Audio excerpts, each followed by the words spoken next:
And the thing I have to start with is the thing that catches my attention the most, which is this Emanuel Clase story. So we don't know that much right now, other than Emanuel Clase has been placed in basically intermittent leave. He's been told, "Don't come to work. We're investigating you for gambling." That's what's going on.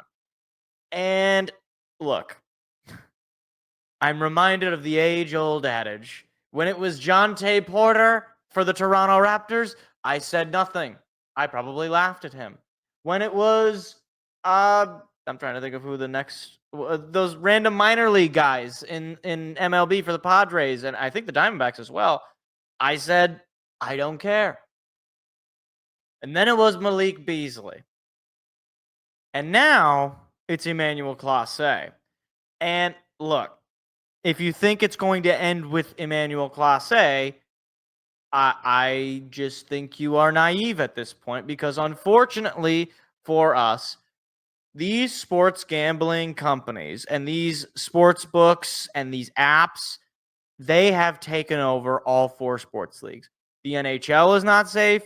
The MLB is obviously not safe. The NBA, of course, is obviously not safe. And just wait until the NFL finds out about one of these. And look, right now, the guy with the most pedigree so far is probably Emanuel Clase. I mean, last year, obviously, he was an elite closer for the Cleveland Guardians in the playoffs, went to the ALCS. He was, I don't think he got any AL Cy Young votes, but, he was outside of Tarek Skubal. If for whatever reason it wasn't going to be Tarek Skubal, he was probably the next guy potentially to get it. So he's a guy with some pedigree.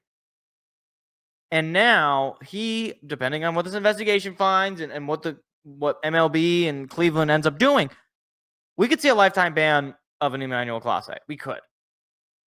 And I'm sorry, but I don't care what level of star you are as a player. You just can't be betting on games, period. I don't care if you're not involved. I don't care if you are betting on yourself. I don't care if you're betting against your opponent. You just simply cannot bet on games you're involved. I can't believe I have to tell professional athletes who make millions and millions and millions and millions and millions and millions and millions of dollars that you can't gamble on a league you currently are employed in. Now, because there are going to be some people who will defend this and say, well, what do you mean? If he's betting on himself, if he's saying he's going to get 3 strikeouts or whatever, what's the big deal? He's going to try to get strikeouts anyway, so why shouldn't he? Here's the thing. The reason you can't bet on yourself in those cases is because it changes the calculation for how you go about the game. Now, what you might be thinking is, what do you mean? Emanuel Clase is always trying to pitch strikeouts, of course, but now he's trying to pitch strikeouts with that bet in mind, knowing, ooh, okay, I can't just afford. I don't want to just get a ground ball or a pop up or a line drive right to the fielder. I don't want that. I want to get a strikeout. So instead of throwing some of my, off-speed stuff, I'm just going to throw gas and try to beat the hitter. And that could change the game. Or in a much worse sense, obviously we don't know that this sort of thing could happen, but I'm going to throw the heater. I don't know how much control I have. Oops, I accidentally hit a guy in the left leg and he's out for the season. Or oops, I accidentally threw a ball behind my catcher and here comes a guy from third and the game's tied, or you lose the game or whatever. It changes the calculation in your mind to where you're more willing to do something that you otherwise would not have been willing to do. And again, if you're betting against the team, it's the same thing. It just adds to the level of extra things that you really, really now want to do it. Because even if you want to say, well, they really want to win anyway. Now there's a financial incentive. Now, or more of a financial incentive than there otherwise would have been. It's not so simple as saying, well, they're just going to play hard anyway. The question isn't whether they're going to play hard. The question is whether that playing hard is more than it would be otherwise, or in a sense, is compromising your ability to think rationally in a tight spot. Like, again, I could go over, like, you got a guy on third base and you want to get a strikeout, but you're up only one run, and instead of you got 2 outs, but you want to get a strikeout so that you win it, instead of just trying to get an out one way or the other, whether it's ground ball, a fly out, a foul out, whatever, you're throwing pitches that are strikeout pitches as opposed to pitches that are just going to get you outs anyway. And that might actually be more favorable against the particular batter you're in front of. All of that to say, even throwing that away, okay, what really is the benefit to having sports gambling legal?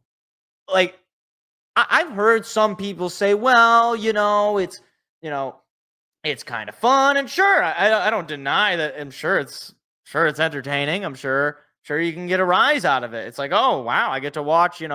Oh, is this guy gonna get 2.5 hits, or is this guy gonna, get 102 yards, whatever it might be, whatever you're betting on. I'm sure it's entertaining, but is it really worth it? I mean, like, every one of these gambling ads has a disclaimer for if you have a gambling problem, call 1-800-GAMBLER or whatever the call number is.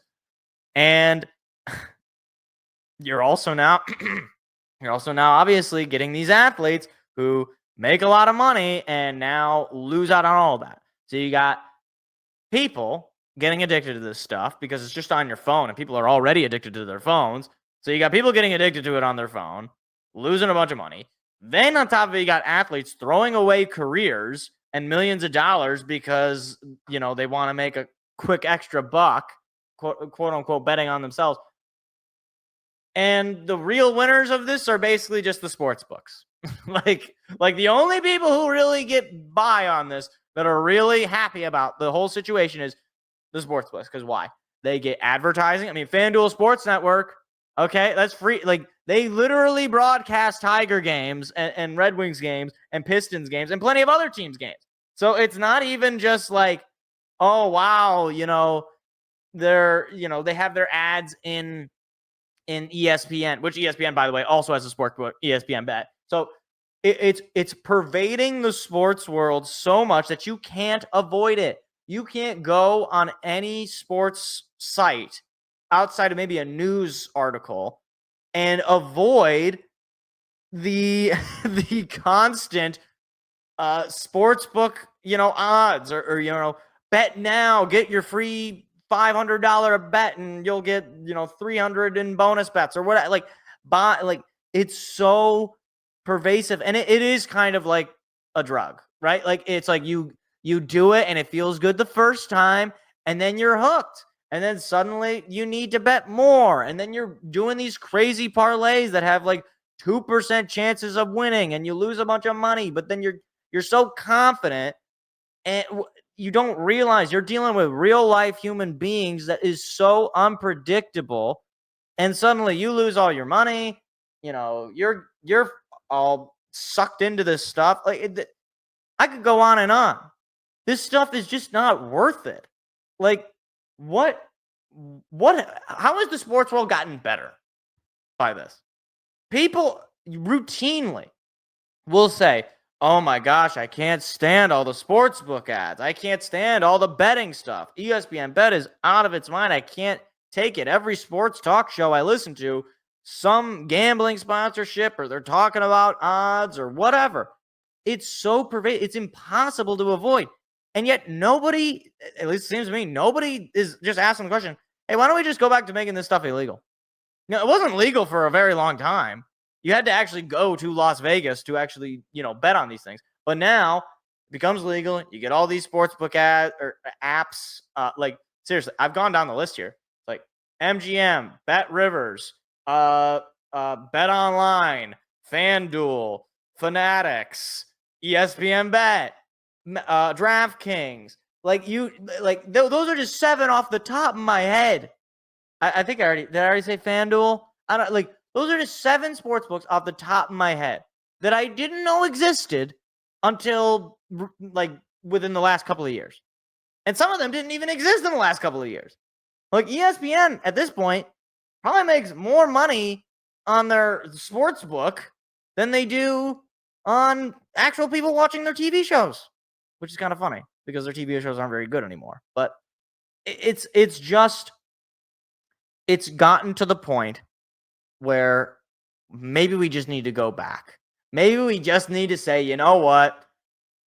The sports betting stuff, we need to just go back to it being illegal, or at the very least, go back to it not being available on your phone, because clearly these athletes, they're not, they're not informed enough in so much as they're not being told, hey, do not be gambling on your phone, or do not be gambling, period. Just don't do it, because you're going to get caught. Even if you think you're slick, somebody's going to catch you, and then you're going to throw away millions and millions of dollars. Like, if Emanuel Clase, he's making like $4.5 million this year. I think next year he makes $6 million, something like that. Like, if he gets banned, that money goes poof. That money goes away, away, away. That's, I mean, look, is it, cajillions of dollars? Is it like, no, but it's enough money to be life-changing for your family, for your wife, for your kids. I don't know if he's married or has children, but for your parents, for your brother, for your sister, for whoever, for old man down the street who just needs a couple of bucks. Like, you are throwing away money for a small thrill. And, look, I'm not going to do the whole joke because it'd take too long, but it's kind of like the orange for a head joke that I think Norm Macdonald did, where, a guy gets 3 wishes. One wish he wishes for a bunch of women, the other wish he wishes for a bunch of money, and then the final wish he wishes for an orange for a head. Basically, point of the joke, I know jokes are very funny when you explain them. You get everything you ever wanted, and then once you do, you just do something stupid. And maybe that's what this is. It's like, you get to make it to professional sports. You're a star in the league. You're an all-star. Your team gives you a multi-million-dollar contract, and then you just can't help yourself. You have to do something stupid. Like, I don't understand it, but I'm sure we all do this, right? We all do stupid things that we can't rationalize, and usually it's when we get so successful and so caught up in things that we're like, gosh, I really need to self-sabotage in some ways. So things are going too well. I might as well wish for an orange for a head. So basically, Emanuel Clase may have just wished for an orange for a head. Allegedly. Potentially. Possibly. We'll see. Hopefully he's not guilty. Hopefully it's just a nothing, and the investigation finds nothing. I seriously, and I say this as a fan of a rival team, I don't want anybody to get banned for something stupid. Look, if he, murdered 60 children, then yeah, he should get banned. But like, to get banned for something like this, like, dude, this is not worth it to get banned for. I got to know what kind of bets he was making. Like, dude, you're making, like, you got a $20 million contract. What are you betting on that is so worth it that you would throw that away to potentially get what, like a few $1,000s, a few $10,000? You're making that an at bat. Like, every out you get, you get that many thousands of dollars. So anyway, I'm tired of the sports betting stuff. I've never taken part of it. I think it's a bad habit. I think a lot of people lose their minds because of it. So, and lose their money, which is not as important as losing your mind, but it's one can lead to the other. Losing your money can lead to losing your mind. Losing your mind can definitely lead to losing your money. So, not good. Hoping for this to be the final case of this. And if I were an athlete, one final thing, if I were an athlete and I just happen to have FanDuel downloaded on my phone because I don't know, I like to bet college basketball or something, you know what I would do? I would just delete the app and never look back. I would delete it and never look back. So if there are any Detroit athletes, we've already experienced it with Malik Beasley. If you have one of these apps, I implore you, delete it. Just delete it. I don't care. No, don't look back. Just delete the app. Go on your phone. It's very easy. I mean, I don't know how it is on Android, but it's very easy on iPhone. You just hold your little app and you just click the little X and hit delete, and you never look back. And your life will probably be perfectly good. It will be perfectly good. You'll never have want of money. If you're a professional athlete, you're definitely not going to have want of money for the most part. And you won't lose all that money doing something stupid like betting the over on the Padres versus Colorado Rockies. It's just not worth it. Hey, YouTube, if you like clips like that, hit the like, hit the subscribe button. We've got live shows every Tuesday night. Hope to see you there.